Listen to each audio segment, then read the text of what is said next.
Hello everyone. तो कैसे हैं आप सब? आई होप आप सब बढ़िया होंगे, मस्त होंगे। ठीक है। सब पढ़ाई कर रहे होंगे अच्छे से। तो चलिए शुरू करते हैं हम अपनी आज की नेक्स्ट क्लास। तो पिछली क्लासों में हमने कुछ सिमिलैरिटी से रिलेटेड बातें की और कुछ एक्सरसाइज के कुछ क्वेश्चंस को डिस्कस किया। उसी में आगे बढ़ते हुए हमने क्वेश्चन नंबर 11 तक कर लिया था। तो चलते हैं क्वेश्चन नंबर 12 पर। देखते हैं जरा क्वेश्चन नंबर 12 में क्या दिया हुआ है। चलो, अब अगर हम क्वेश्चन नंबर 12 को ध्यान से पढ़ें तो क्वेश्चन नंबर 12 में हमसे कहा गया है, क्वेश्चन नंबर 12 में हमसे कह रहा है side A B and B C are the medians of triangle A B C and respectively क्या कह रहा है, and are respectively proportional to the side P Q and Q R and median P M of triangle P Q R. अगर आप ध्यान से question में पढ़े तो दोनों ट्राइंगल्स को अलग अलग दिया हुआ है, एक एबीसी और एक पी क्यू आर। तो अगर हम दोनों ट्राइंगल्स को ड्रॉ करें तो मैंने एक तरफ ड्रॉ किया ए बी सी, दूसरी तरफ ड्रॉ किया पी क्यू आर। तो मैंने दोनों वैल्यूज ड्रॉ कर ली। इसमें कह रहा है एक मीडियन एडी है। क्वेश्चन में लिखा हुआ है कि एबीसी ट्राइंगल में एक मीडियन है। मीडियन का मतलब है कि यहां से एक साइड गिरी हुई है डी पॉइंट पर, और मीडियन का मतलब है कि ये बात जो दोनों साइड है ये दोनों आपकी इक्वल है। तो यहाँ वर्ड मीडियन का मतलब क्या है? यहाँ वर्ड मीडियन का मतलब है कि जो बीडी है, यानी ये वाला जो टुकड़ा है वो सीडी के बराबर है, यानी इस वाले टुकड़े के, यानी ये वाले जो दोनों टुकड़े हैं आपस में इक्वल है। ये मीडियन का मतलब है। तो मीडियन का मतलब होता है कि जब आपकी जब जहां पे मीडियन गिरी हुई है वहां से जो दोनों साइड्स के टुकड़े हैं वो आपस में इक्वल हो जाते हैं, उन्हीं को हम मीडियंस कहते हैं। उसके अलावा आपको क्या दिया हुआ है, कह रहा है उसी तरीके से पी क्यू आर में एक मीडियन है पीएम। तो पी क्यू आर में जो एक मीडियन है, पी क्यू आर में जो मीडियन है उस मीडियन का नाम क्या है? पीएम। अगर उस मीडियन का नाम पीएम है और ये मीडियन है, तो मीडियन है तो फिर से इसने यही काम किया होगा कि जब पी से एम पॉइंट पर कोई मीडियन गिरती है तो गिरते वक्त क्या करती है कि ये वाली साइड और ये वाली साइड क्या कर लेती है, इक्वल। यानी मीडियन का काम है एम का मिड पॉइंट हो जाना, और एम का मिड पॉइंट होने का मतलब है कि जो साइड क्यू एम है वो किसके बराबर है, आर एम। तो मिड पॉइंट के ये दोनों मतलब थे। तो उधर मिड पॉइंट का मतलब हमने पढ़ा, इधर भी पढ़ा।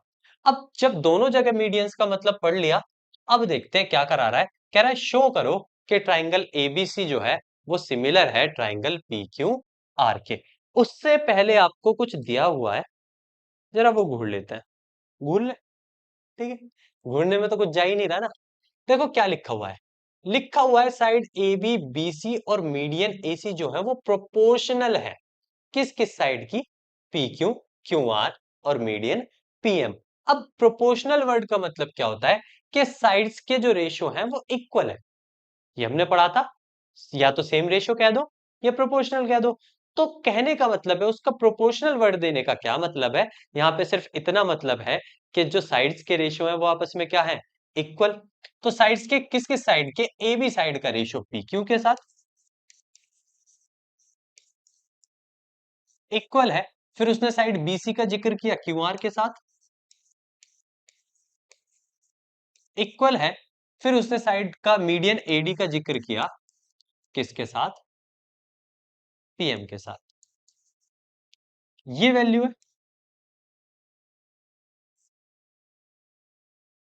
ये भी हिस्सा आपका क्या है, गिवन है। तो यानी हमें कुछ बातें गिवन है, कुछ हमने ऊपर लिखी, और एक ये बात आपको गिवन है। अगर ये कुछ बातें आपको गिवन है तो कह रहा है प्रूव करो कि एबीसी जो है वो सिमिलर है किसका, पी क्यू आर का। तो यानी आपको प्रूव करना है कि एबीसी जो है वो सिमिलर है किसका, पी क्यू आर का। ठीक है। तो जो एबीसी है वो सिमिलर है पी क्यू आर का, उसे प्रूव करते हैं जरा। इसे थोड़ा सा छोटा कर लेते हैं, थोड़ी सी ताकि जगह मिल जाए। चलिए, अब अगर एबीसी पी क्यू आर का सिमिलर है तो यहां से देखने प्रूफ करने के लिए हम उन दोनों ट्राइंगल्स को लेते हैं। एक बार ले लेते हैं एबीसी को और एक बार ले लेते हैं ट्राइंगल पी क्यू आर को। अब एबीसी और पी क्यू आर दोनों ट्राइंगल की अगर बात करें तो देखें जरा दोनों ट्राइंगल कहाँ कहाँ दिए हुए हैं। ये रहा एबीसी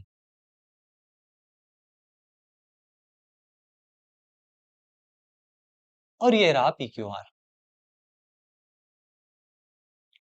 यानी ये बड़ा वाला ट्राइंगल और ये बड़ा वाला ट्राइंगल, यानी दोनों बड़े बड़े ट्राइंगल्स की बात हो रही है। दोनों बड़े बड़े ट्राइंगल्स में आपसे चाहता है कि आप इन दोनों को क्या करें, सिमिलर। अब सिमिलर के लिए या तो एंगल्स मिले या साइड्स मिले। अब देखो तो अगर हमें साइड का रेशियो दे रखा है, लेकिन एक दिक्कत दे रखी है। दिक्कत क्या है? दिक्कत ये है कि जब आपको वो पूरे पूरे ट्राइंगल सिमिलर करने हैं, अगर आपको वो पूरे पूरे ट्राइंगल्स सिमिलर करने हैं, show that ABC P Q are, सही तो लिया है। ठीक है, सी फिगर 6.41 कह रहा है, इस फिगर को देख लो। तो क्या देखें इस फिगर का भी, तो कुछ इस तरीके से बात है। अब अगर आपको ये सिमिलर करना है तो आपको या तो साइड्स के रेशियो चाहिए, भैया तो साइड्स के रेशियो हो। अगर साइड्स के रेशियो नहीं है तो कुछ ना कुछ बातें हो, कुछ ना कुछ तो ऐसा हो। अब जरा एक चीज देखते हैं, जो आपको गिवन कंडीशन है, जो आपकी गिवन कंडीशन है, इस गिवन कंडीशन को लेते हैं और इसमें कुछ ताका झाकी करने की कोशिश करते हैं। और वो ताका झाकी क्या हो सकती है, जरा यहां ध्यान दो। ए बी को ए बी ही रहने दिया, कोई दिक्कत नहीं है। पी क्यू को पी क्यू रहने दिया, कोई दिक्कत नहीं है। बीसी, यहां मैंने बीसी को उठाया क्योंकि बीसी पूरी की पूरी ये है, यहां से यहां तक। तो मैं बीसी को लिख सकता हूं बीडी प्लस सीडी। भाई अगर पूरी की पूरी साइड बीसी है तो बीसी दो दो टुकड़ों से बनी है, बीसी प्लस सीडी। तो मैं बीसी की जगह लिख सकता हूं दोनों टुकड़ों को बीसी प्लस सीडी। उसी तरीके से जो नीचे क्यू आर है, वो क्यू आर जब बनी होगी जब क्यू एम में क्या जुड़ा होगा, R M.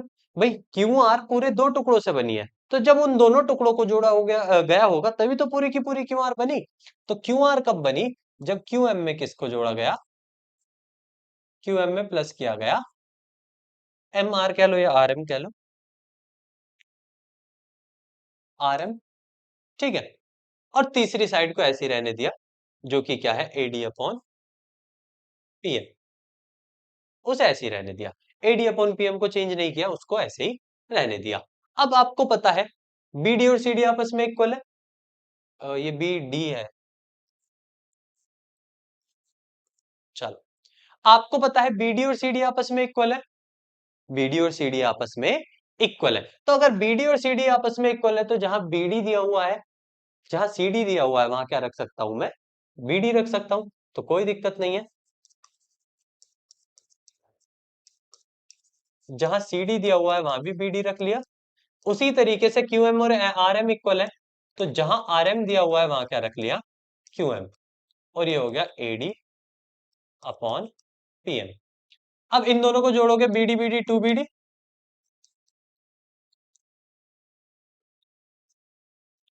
To Q M.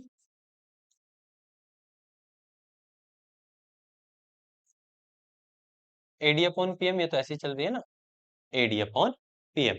अब टू बीडी में टू कर से टू काट दो, तो आपको मिला A B upon P Q,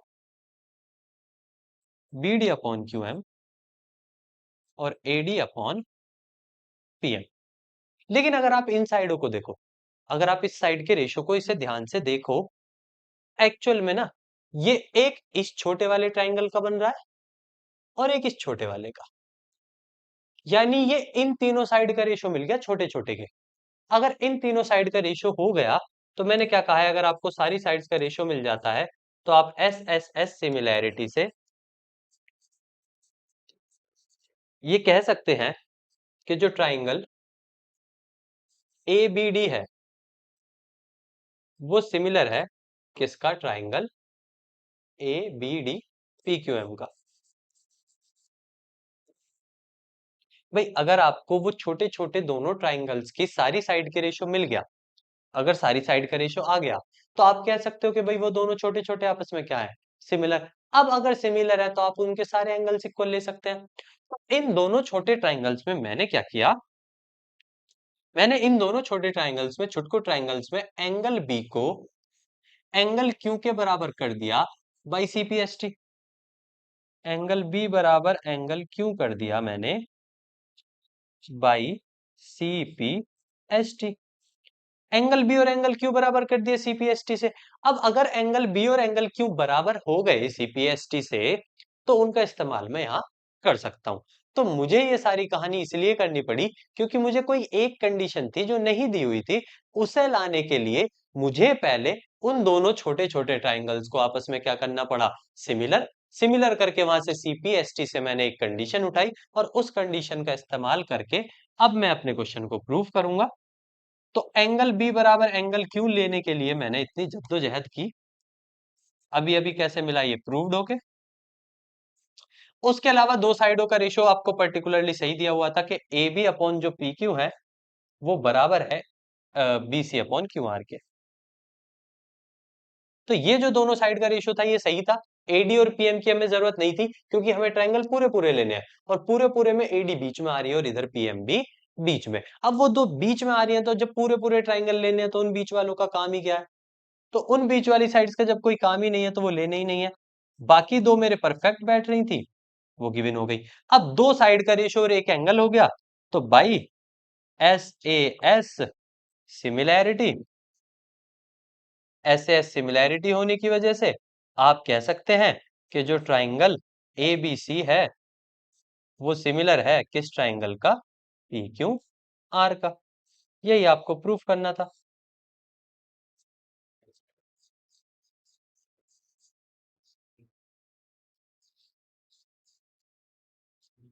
यही आपको प्रूफ करना था। तो यानी आपको ये पूरे पूरे ट्रायंगल, और ये मोस्ट इंपॉर्टेंट क्वेश्चन है, बहुत बार आता है बोर्ड एग्जाम्स में, बहुत बार पूछा गया है।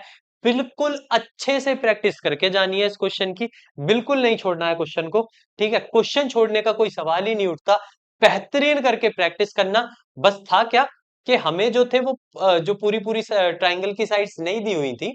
ठीक है, क्यों? क्योंकि हमें बीच में मीडियंस दी हुई थी और मीडियंस का हमारे पूरे ट्रायंगल सिमिलर करने में दोनों ट्रायंगल का कोई यूज नहीं था। तो मीडियंस का इस्तेमाल करते हुए पहले हमने छुटकू छुटकू ट्रायंगल सिमिलर करे और उन छुटकू छुटकू ट्रायंगल्स को सिमिलर करके वहां से हमने सीपीएसटी से एक कंडीशन उठाई और उस कंडीशन का इस्तेमाल करके दोनों ट्रायंगल्स को क्या किया, सिमिलर। इतनी बातें ठीक है, तो हमने उनको क्या किया, सिमिलर। ठीक है आर्मी, हाँ? क्यों बिड़ू आर्मी, सही कहा ना? चलो, तो मेरी बातों को जरा गौर से सुनते जाइएगा। अगर कहीं बीच में आपने बात को नहीं सुना तो कहीं ऐसा ना हो घपला हो जाए। अगर ये ठीक है तो चलो आगे बढ़ते हैं, आगे वाले क्वेश्चंस पर चलते हैं। तो क्वेश्चन नंबर 12 के बाद क्वेश्चन नंबर 13, ये भी इंपॉर्टेंट क्वेश्चन है, इसकी भी वैल्यू बहुत ज्यादा है। क्वेश्चन को अगर ध्यान से पढ़े तो क्वेश्चन में कहा है D is a point on side BC of a triangle ABC। एक ट्राइंगल ABC है, एक ट्राइंगल है ABC जिसकी BC साइड पर एक पॉइंट है D, BC साइड पर एक पॉइंट है D, such that angle ADC, यानी ये खींची हुई है लाइन, कह रहा है एंगल ADC BAC के इक्वल है। ADC ये वाला BAC इस पूरे वाले के इक्वल है, कोई दिक्कत नहीं है। फिर कह रहा है शो दैट CA का square equals to CB dot CD, यानी हमसे कह रहा है CA का स्क्वायर किसके बराबर होना चाहिए, CB और CD की। चलो देख लेते हैं। अब देखो, अगर वैसे आप थोड़ा सा ध्यान दें और थोड़ा सा अपनी अकल का इस्तेमाल करें तो आपको पता है ये वाला एंगल लिया उसने। अब ये वाला एंगल आ किस ट्राइंगल में रहा है, अगर मैं बात करूं तो इस वाले ट्राइंगल में।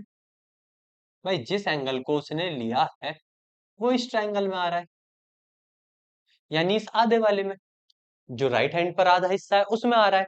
अगर ये उसमें आ रहा है, फिर जो उसने एंगल ए लिया वो किस में आ रहा है, भैया वो पूरे वाले एबीसी में आ रहा है, वो इस पूरे एबीसी में आ रहा है।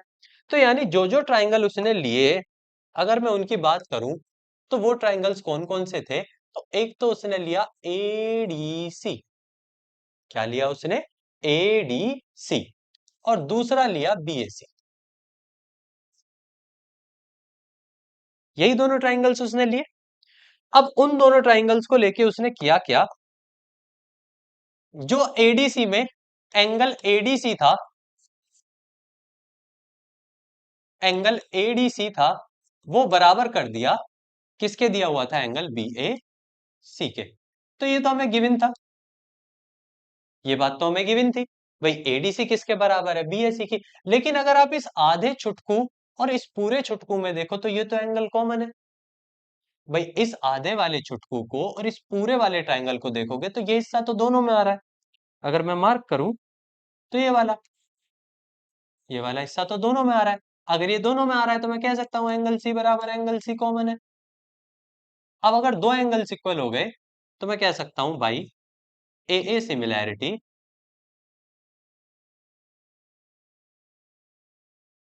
Triangle A D C similar triangle B A C. अब अगर दोनों ट्राइंगल सिमिलर है तो इनके सारे एंगल्स भी इक्वल होंगे और इनकी साइड्स का रेशियो भी इक्वल होगा। क्यों आर्मी है, तो मेरी आर्मी बताएगी कि इसके सारी साइड्स भी इक्वल होंगी, साइड्स के रेशियो भी, और इनके सारे एंगल्स भी। अब अगर मेरी आर्मी को ये बात पता है तो हम इनके साइड्स और रेशियो को जरा लेके देखें। भाई देखो, मैंने यहां से सी ए उठाया तो मुझे वहां से क्या उठाना पड़ेगा, सी बी। सही बात है, यही उठाना पड़ेगा, सी ए सी बी। सी बी के बाद सी डी चाहिए हमें, तो सी डी चाहिए, तो सी डी के लिए मैंने इन दोनों को उठाया, लास्ट वाले दोनों। तो मुझे यहां से क्या उठाना पड़ेगा, सी ए। मैं इन रेशो को इक्वल कर सकता हूं किससे, सी पी एस टी से। किससे इक्वल कर सकता हूं, सी पी एस टी। तो यानी सी पी एस टी लग के ये दोनों साइड्स का रेशियो क्या हो जाएगा, इक्वल। अब अगर इन दोनों साइड्स का रेशियो इक्वल हो जाएगा तो मैं क्रॉस मल्टीप्लाई कर सकता हूं।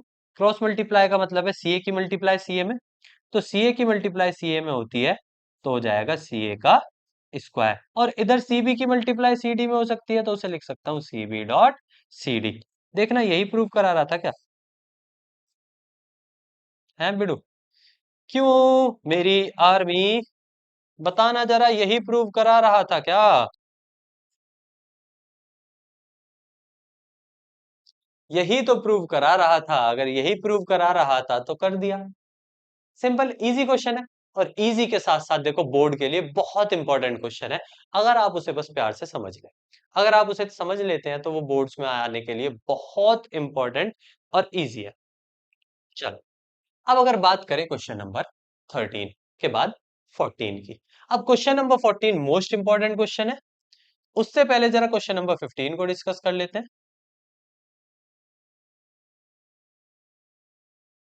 उससे पहले जरा क्वेश्चन नंबर 15 को डिस्कस कर लेते हैं, समझते हैं क्वेश्चन नंबर 15 में क्या दिया हुआ है। अब क्वेश्चन नंबर 15 में हमसे क्या कहता है, क्वेश्चन नंबर 15 में कहता है एक वर्टिकल पोल है जिसकी लेंथ 6 मीटर की है, कास्ट करता है शेडो को 4 मीटर का। अब ये कोई पोल है, ये रहा पोल, इसकी खुद की लेंथ 6 मीटर है, लेकिन ये जो शेडो बना रहा है ना, शेडो नीचे धरती पे बनती है, आप जानते हो शेडो जमीन पे बनती है, तो जो ये शेडो बना रहा है वो 4 मीटर की बना रहा है, कोई दिक्कत नहीं। फिर उसने कहा ऑन द ग्राउंड, ठीक है ग्राउंड पे ही बना रहा है, at the same time a tower, उसी सेम टाइम पर एक टावर है, उसी सेम टाइम पर एक टावर है जिसकी शेडो 28 मीटर लंबी है, जिसकी शेडो 28 मीटर लंबी है। कह रहा है हाइट बताओ टावर की, मैंने हाइट क्या मान ली, टावर की एक्स मान ली, टावर की हाइट मैंने क्या मान ली, एक्स। अब जरा देखो ये दोनों ट्राइंगल आपस में सिमिलर होंगे भाई, ठीक है, ये दोनों ही ट्राइंगल आपस में क्या होंगे, सिमिलर होंगे। जैसे भाई चलो नाम देना चाहो तो नाम दे ले, तुम इधर आ जाओ बिड़ू, पी, आर बना है, पी बोल के आर बना दिए, पी, देखो अरे दो बार की है सेम गलती, P R I L A N, हमने कुछ नाम दिया, P R I L A N, ठीक है, P R I L A N. ठीक है, स्पेलिंग मत सोचो क्या बन रही है क्या नहीं बन रही, ये देखो नाम क्या है। अब जरा अगर इसकी बात करें क्वेश्चन की, तो ये दोनों ट्रायंगल आपस में सिमिलर होंगे। क्यों होंगे? क्योंकि दोनों के टाइम पर जो सन है वो एक ही प्लेस पर है, क्योंकि क्वेश्चन में कहा है एट सेम टाइम। अगर सेम टाइम की बात है तो इसके लिए और इसके लिए, दोनों के लिए सूर्यदेव एक ही जगह पे होंगे जहां भी होंगे। ऊपर जिस भी जगह होंगे सूर्यदेव एक ही जगह होंगे। एक ही जगह होंगे तो वो एक ही एंगल पर लाइट आएगी। एक ही एंगल पर लाइट आएगी तो जो ये वाला एंगल है जो लाइट की वजह से शेडो बना रहा है, ये इस वाले के इक्वल हो जाएगा। और क्योंकि आप जानते हो ग्राउंड पे जब एक टावर खड़ा होगा तो वो 90 डिग्री के एंगल पे खड़ा होगा, तो मतलब इसमें ये वाला 90 का, इसमें ये वाला 90 का, इन दोनों को लेके आप दोनों ट्रायंगल्स को क्या कर सकते हैं? सिमिलर। अगर दोनों ट्रायंगल सिमिलर हो जाते हैं, चलो ले लेते हैं, एंगल आर बराबर एंगल ए और एंगल आई बराबर angle N, same angle due to sun, due to sun, each 90 degree हो जाते हैं, तो बाई ए कह सकते हैं हम, बाई ए सिमिलैरिटी हम कह सकते हैं ट्राइंगल पी आर आई सिमिलर होगा ट्राइंगल एल ए एन के। कोई दिक्कत है? अगर दोनों ट्राइंगल सिमिलर है तो साइड्स के रेशियो लिए जा सकते हैं भाई। तो मैंने साइड्स के रेशियो लिए, तो मैंने क्या लिया, 6 का रेशियो, मतलब x का रेशियो 6 के साथ। दूसरी तरफ लिया मैंने 28 का रेशियो 4 के साथ। भाई ऐसे ही तो होता है। भाई यहाँ पी आई का ले रहे हैं तो वहां एल एन का लेना पड़ेगा, तो मैंने 6 का रेशियो एक्स का रेशियो 6 के साथ ले लिया और 28 का रेशियो 4 के साथ। 4 से 28 को काट लिया 7 बार। भाई 7 चौक 28 होते हैं, क्रॉस मल्टीप्लाई की तो एक्स की वैल्यू 7 6 या 42। तो मतलब जो हाइट है टावर की वो कितनी आ गई, 42 मीटर। और क्वेश्चन में यही पूछा था कि find the height of tower, तो टावर की हाइट कितनी आ रही है, 42 मीटर। इजी क्वेश्चन था। ठीक है, दोनों सिमिलर होंगे, दोनों सिमिलर है तो उनकी साइड्स के रेशियो ले लो। साइड्स के रेशियो लेके आपको एक्स की वैल्यू यानी हाइट ऑफ टावर मिल जाएगी। इतने बातें सही है। तो हमने आज सिमिलैरिटी में फिर से कुछ क्वेश्चंस डिस्कस किए, फिर से कुछ बातें की, फिर से कुछ इंपॉर्टेंट चीजों को पढ़ा। अब इसी के साथ हम आज की क्लास को अलविदा करते हैं, आज की क्लास को यहीं खत्म करते हैं। फिर मिलेंगे अगली क्लास में कुछ नई चीजों के साथ, कुछ अच्छी चीजों के इंपॉर्टेंट क्वेश्चंस के साथ फिर से डिस्कस करेंगे बाकी की चीजें। तब तक के लिए गुड बाय, टेक केयर, अच्छे से रहिए, मस्त रहिए और ध्यान रखिए।